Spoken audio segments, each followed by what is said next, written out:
C'est pire qu'un échec, c'est un naufrage, a commenté la journaliste Anne-Claire Coudray ce dimanche 10 avril, en découvrant le score de Valérie Pécresse au premier tour de l'élection présidentielle. Après une campagne difficile marquée par un meeting raté le 12 février dernier au Zénith de Paris, la candidate des Républicains a réalisé ce dimanche le pire score jamais enregistré par le grand parti de droite depuis le début de la Ve République, seulement 4,8% des suffrages. Un résultat en dessus du seuil de remboursement des frais de campagne, fixé à 5%, qui la met aujourd'hui dans une situation très délicate. Au pied du mur, la présidente de Soyons Libres a débuté la semaine en lançant un appel de détresse aux membres de son parti. La situation financière de ma campagne est désormais critique, a-t-elle déclaré.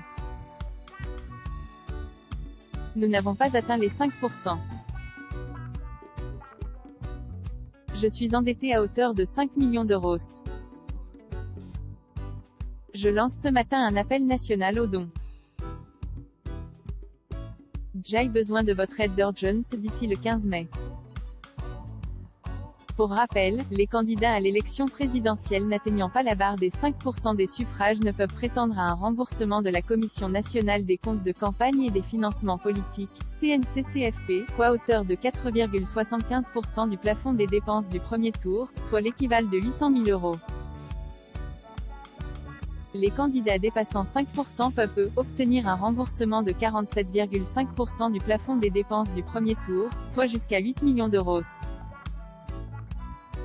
Yannick Jadot passe également son appel. Valérie Pécresse n'est pas la seule à avoir passé un appel pour rembourser ses frais de campagne.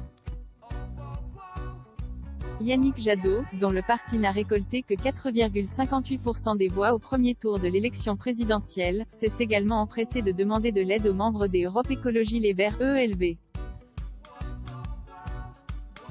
Ce soir, nous avons besoin de vous. Faites un don, pouvait-on lire dès 21 h ce dimanche sur le compte Twitter officiel de ELV.